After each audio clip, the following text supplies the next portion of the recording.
जो पॉलिटिकल चीज़ें हैं वो अपने पर्सपेक्टिव से बहुत अच्छी हुई हैं। पानी नहीं आता है तो पानी आने लगा। सरकार तो मोदी की बनेगी। अच्छा में वही दिक्कत कर दी ने। बाकी सरकार तो एनडीए की बननी चाहिए। परिणाम काफ़ी अच्छे आए हैं। तो जम्मू कश्मीर में पहले बहुत आतंकी हमले हुए थे, बहुत। तो राजनीति के गलियारों से जैसी कि खबर निकलकर सामने आ रही है, कल चुनाव के परिणाम घोषित हुए जिसमें एनडीए को कुल मिलाकर मिली जहां 292 सीटें, वहीं जो इंडिया है, इंडिया गठबंधन जो है उसने कुल मिलाकर जो है हासिल की 233 सीटें। वहीं अब बात आ रही है सरकार बनाने को लेकर, क्योंकि भारतीय जनता पार्टी जिसके पास कुल मिलाकर 240 सीटें हैं, वहीं कांग्रेस की बात करें तो जिसके पास 99 सीटें हैं, गठबंधन का मिलाकर कुल मिलाकर 233 सीटों पर दावेदारी पेश कर रही है। वहीं एनडीए 292 सीटों पर दावेदारी पेश कर रही है। अब बात ये आती है कि सरकार आखिर किसकी बनेगी, किसके सिर पर ताज सजेगा, ये फैसला भी हमें मिल ही जाएगा। लेकिन आखिर ग्वालियर की जनता इस पूरे समीकरण को लेकर क्या कहती है, इसको किस ढंग से देखती है, किस नज़रिए से देखती है, तो इसको जानने के लिए हम उतर आए हैं ग्वालियर शहर की गलियों में, ग्वालियर शहर के रास्तों पर, ग्वालियर शहर की सड़कों पर, और ग्वालियर की जनता से जानते हैं उसके दिल का हाल। आखिर वो क्या कहती है, इस पूरे समीकरण को किस रूप में देखती है कि आगे भविष्य क्या होगा, कैसे तय होगा, ये राजनीति क्या कहती है, आइए जानते हैं ग्वालियर के लोगों से। जैसे कि अभी चुनावी परिणाम घोषित हुए हैं, कल एनडीए ने जहां 292 सीटें हासिल की, वहीं इंडिया अलायंस ने जो है 233 सीटें हासिल की है। वहीं दोनों ही दल जो हैं वो अपनी दम पर जो है सरकार बनाने में अभी जो है काबिल नहीं हुए हैं, क्योंकि उनके गठबंधन को देखें तो कहीं इंडिया अलायंस का जो दल है वो कहीं पीछे है बहुमत से, और एनडीए का जो दल है वो बहुमत से ऊपर है। अब दावेदारी दोनों पेश कर रहे हैं। इस पूरे समीकरण को ग्वालियर की जनता कैसे देखती है, आप किस तरीके से देखते हैं? मेरा मानना ये है कि बीजेपी ने अपने टाइम में कुछ काम अच्छे भी किए और कुछ बुरे भी किए। मैं हालांकि उसको मार्कआउट नहीं करूँगा अपने पर्सपेक्टिव से, क्योंकि कई लोग बुरा भी मान जाते हैं इन चीज़ों का, तो मैं उस चीज़ में नहीं पढ़ना चाहता। मेरा कहना बस इतना है कि जैसे जो पॉलिटिकल चीज़ें हैं वो अपने पर्सपेक्टिव से बहुत अच्छी हुई हैं और डेमोक्रेसी की बहुत अच्छी जीत दिखाई गई है, क्योंकि जहाँ तक लोगों का कहना था कि हाँ भाई तानाशाही आ रही है, ये हो रहा है वो हो रहा है, तो उन चीज़ों को भाई मुँह तोड़ जवाब मिला है, जिसमें हमने ये देखा कि इंडिया अलायंस को अपना अच्छा खासा बहुमत मिली है। तो मेरा मानना ये है कि कंपटीशन अच्छा चला और डेमोक्रेसी की जीत हुई है, तो मैं काफ़ी हद तक खुश हूँ चुनावी मुद्दे से। जी बिल्कुल। और मेरा एक अगला आपसे ये भी सवाल जानना चाहूँगा कि जैसे ईवीएम पर लगातार पिछले चुनावों में जो है जैसे ही चुनावी परिणाम घोषित होते थे तो ईवीएम को दोषी ठहराया जाता था। इस बार आपको क्या लगता है कि ईवीएम प्योर हो गया है इस बार? ईवीएम मशीन का तो कुछ नहीं कह सकते, लेकिन मैंने कई जगह मतलब ऐसे इंस्टाग्राम पे वीडियोस वगैरह वायरल हुई थी जिसमें एक ही पर्टिकुलर बंदा बार बार एक ही मशीन में वोट डालता हुआ दिख रहा है। तो अगर मैंने उसमें मतलब साफ दिख रहा है कि वो बंदा बार बार अपना चेहरा दिखा रहा है और वीडियो दिखा रहा है, तो उसमें साफ दिख रहा है वो बीजेपी को वोट दे रहा है।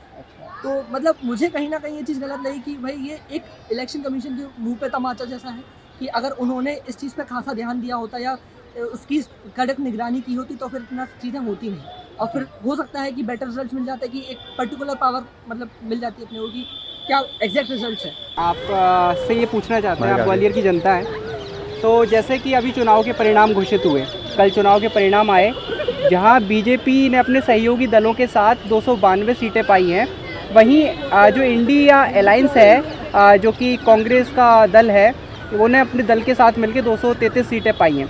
अब बहुमत से वो काफ़ी पीछे हैं, वहीं एनडीए जो है बहुमत से काफ़ी ऊपर है, लेकिन अभी भी जो है बीजेपी जहां केवल अपने दम पर 240 सीटें जीत पाई है, मतलब बहुमत से कम है, और वहीं कांग्रेस 99 सीटें जीत पाई है, वो भी बहुमत से कम है।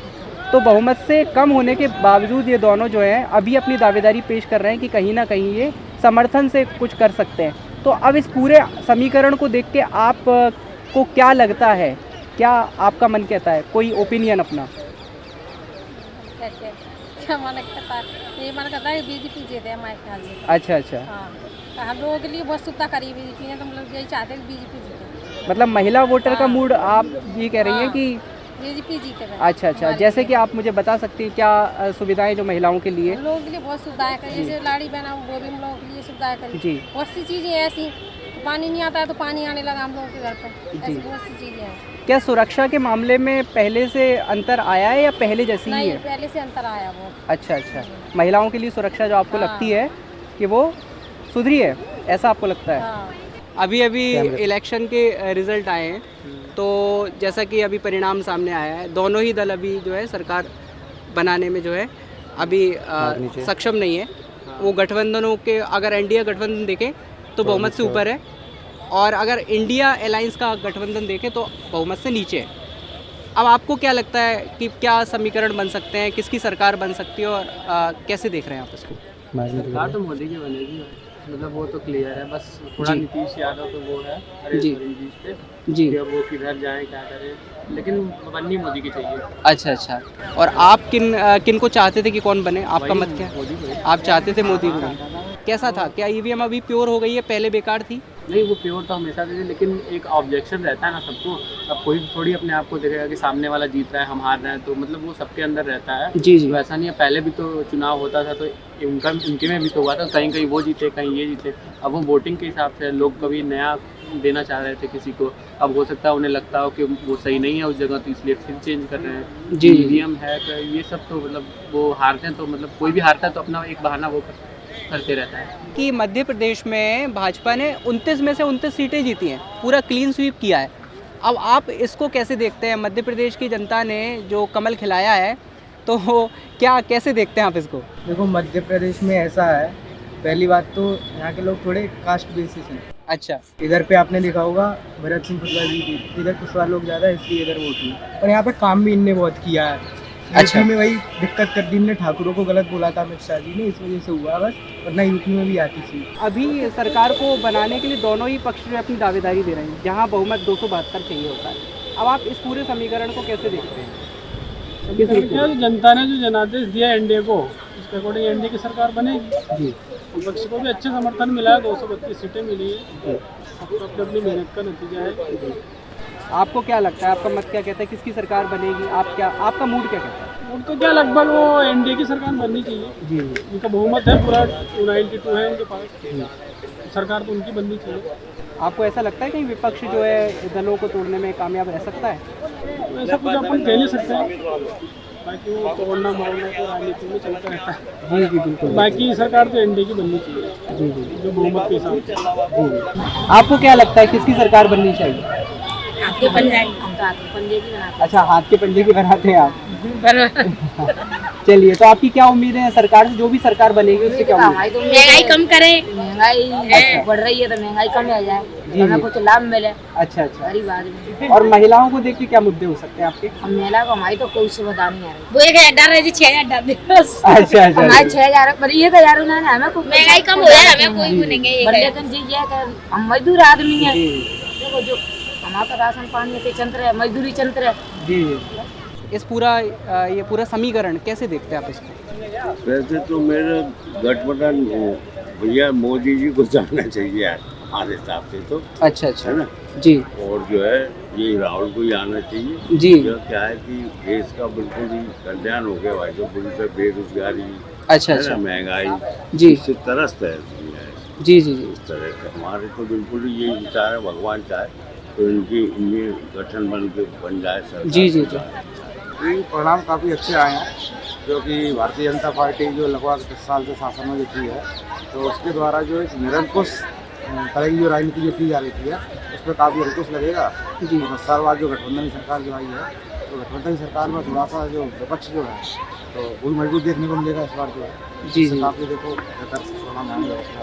प्रधानमंत्री के रूप में आप किनको देख पा रहे हैं? नरेंद्र मोदी। भारतीय राजनीति इन दिनों जो उठापटक चल रही है, कल चुनावी परिणाम आए, 292 एनडीए को मिला, 232 इंडिया अलायंस को मिला, तो बहुमत से ऊपर है एनडीए, लेकिन भाजपा जो है वो 240 सीटें पा पाई है। तो आप इस पूरे चुनावी समीकरण को कैसे देखते हैं, क्या लगता है? मैं मोदी सपोर्टर हूँ और मुझे लगता है मोदी जी ने काफ़ी बदलाव लाया है इंडिया में। और सबसे बड़ी चीज़ अगर हम देखें तो जम्मू कश्मीर में पहले बहुत आतंकी हमले होते थे, बहुत अति, मतलब अमरनाथ की जैसे अभी यात्रा चल रही है तो पहले सेफ लगता ही नहीं था, पर ये सिर्फ मोदी जी की वजह से हम जब भी अमरनाथ जाते हैं, जम्मू कश्मीर की बात करते हैं, तो ये सबसे बड़ा बदलाव मुझे मोदी सरकार का है। जी। हमारे जम्मू कश्मीर में जो हमारे जवान हैं सुरक्षा के, क्या आपको लगता है उनकी स्थिति जो है पहले से बेहतर हुई है? बहुत हद लेवल तक बेटर हुई है। पहले जैसे इंडिया कोई भी स्टेप लेने में 10 बार सोचती थी और मतलब इतना कुछ इम्प्रूवमेंट नहीं देखा। हमेशा आतंकी हमले होते ही रहते थे, हर 10 दिन में कभी कहीं हमला हो रहा है, कभी कहीं हमला हो रहा है, बट अभी इतने हमले देखने को नहीं मिलते। तो ऑफकोर्स इंडिया सेफ फील करती है। इंटरनेशनल इमेज के बारे में क्या कहेंगे आप? क्या कुछ है वास्तव में बातें सत्य हैं धरातल पर या फिर हवा हवाई है? बातें तो सत्य हैं। देश दुनिया की सभी खबरें देखने के लिए जुड़े रहिए आचरण न्यूज से। आचरण न्यूज, हर कदम आपके साथ।